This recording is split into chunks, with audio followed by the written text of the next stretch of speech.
Herkese merhabalar, ben Huri. Huri Metek Mutfak'ta kanalıma, mutfağıma hoş geldiniz. Sizler için kütük pasta tarifi hazırlıyorum. Tarifimize hemen başlayalım. 1 adet yumurta beyazı, 1 fiske tuz,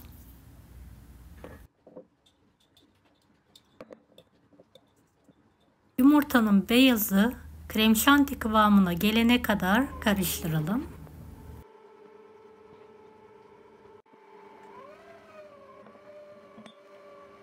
Beni hangi ülkeden veya şehirden izliyorsunuz merak ediyorum. Yoruma yazarsanız sevinirim.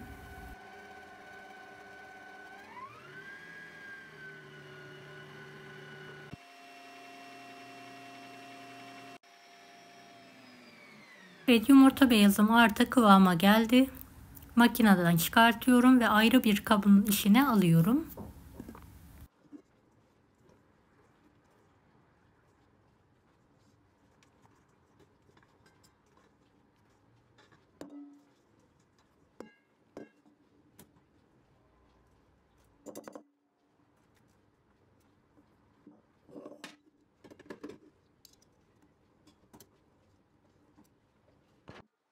Bir adet yumurta sarısı, 1 su bardağı toz şeker, karıştıralım. 1 fincan ılık su,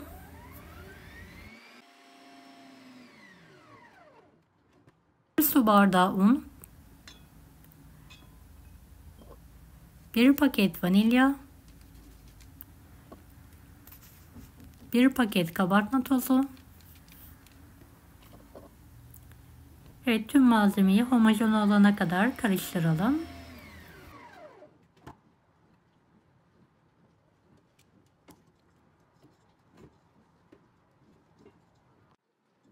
Evet, yumurta sarısı da hazır. Gördüğünüz gibi köpük köpük oldu.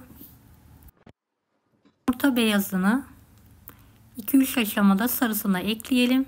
Benim kafam karıştığı için tam tersini yaptım. Daha sonra düzelterek yavaş yavaş karıştırıyorum.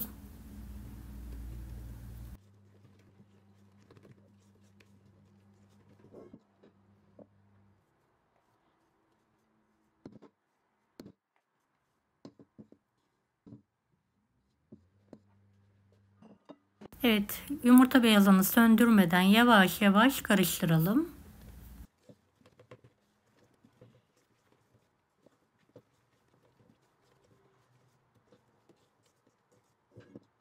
Fırın kağıdı serilmiş fırın tepsisine alalım.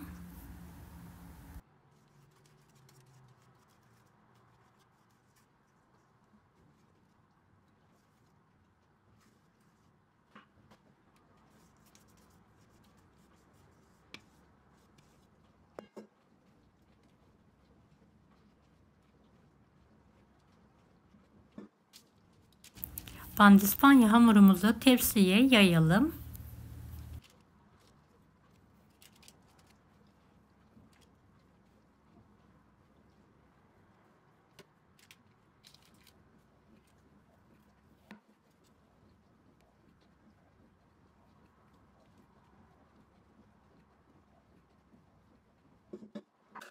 Hamur kartı ile tekrardan düzeltiyorum.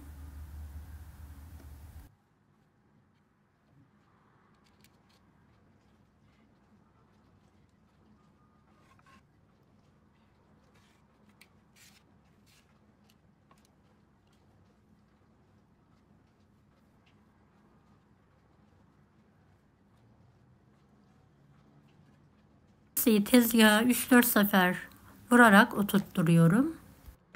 Isınmış 170 dereceli fanlı fırında 10-11 dakika pişirmeyi bırakalım. Buzlukta pasta kremam vardı. Makinenin içine alarak tekrardan çırparak köpürtüyorum.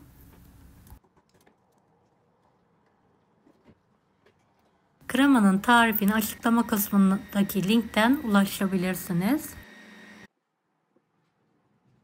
10 dakika sonra fırından kekimi hemen çıkartıyorum.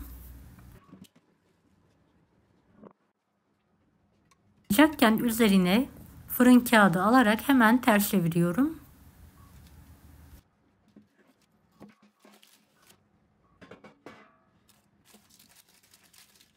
Altındaki kağıdı dikkatli bir şekilde çıkartalım.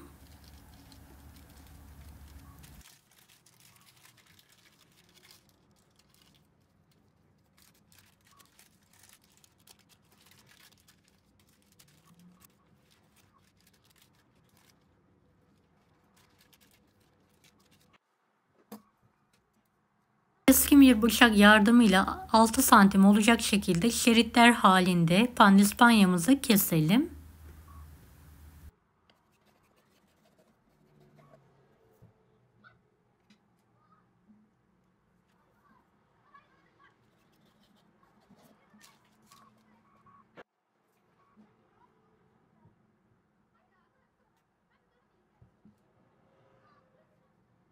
Dilerseniz 4 eşit parçaya da bölebilirsiniz.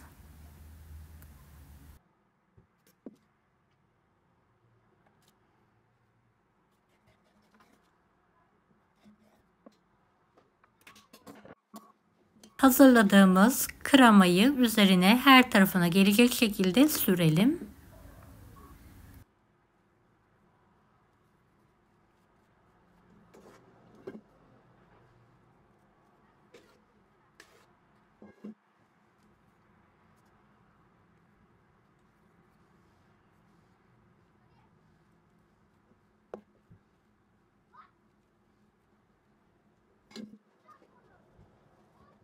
Evet, rulo şekilde saralım.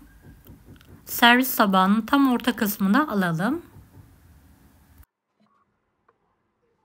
Diğer hamur parçalarını da etrafına dolayarak saralım.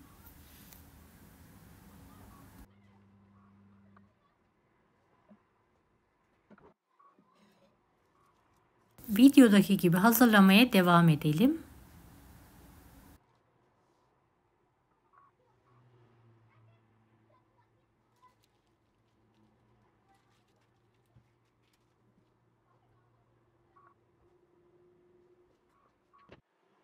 Evet, kenarlarından taşan fazla kremayı da alalım.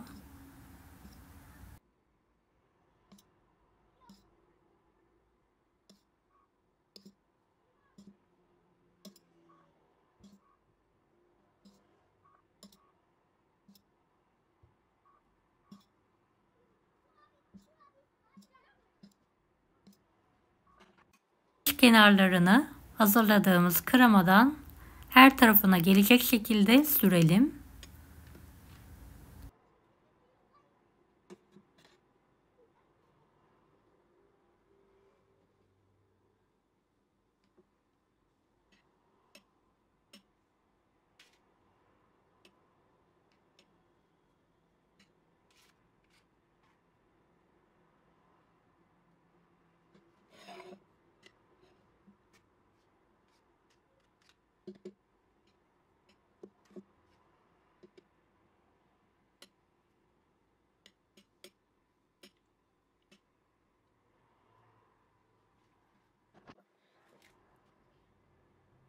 Kenardan çıkan küçük parçayı da rulo şekilde sararak kenarına alıyorum. Gördüğünüz gibi ziyan olmasın.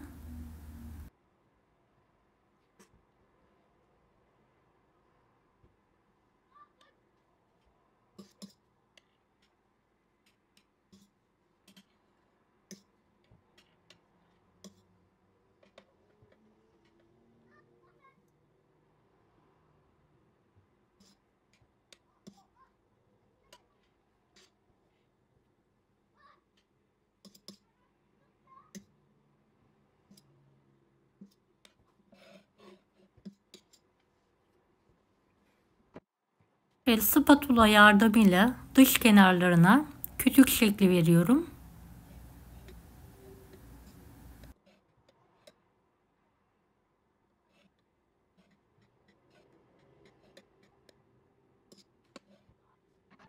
Bir gece buzdolabında alt kısmında dinlendirelim. Ertesi gün dilimleyerek servise ve ikrama hazırlayabilirsiniz. Pamuk gibi yumuşacık pandispanyasıyla harika oldu. Mutlaka deneyin. Deneyecek olan herkese şimdiden kolaylıklar dilerim. Kanalıma ücretsiz abone olmayı unutmayın. Bir dahaki videolarda görüşmek üzere. Allah'a emanet olun. Hoşça kalın. Daha farklı tarifler için bunları da izlemeyi unutmayınız. Kolay gelsin herkese.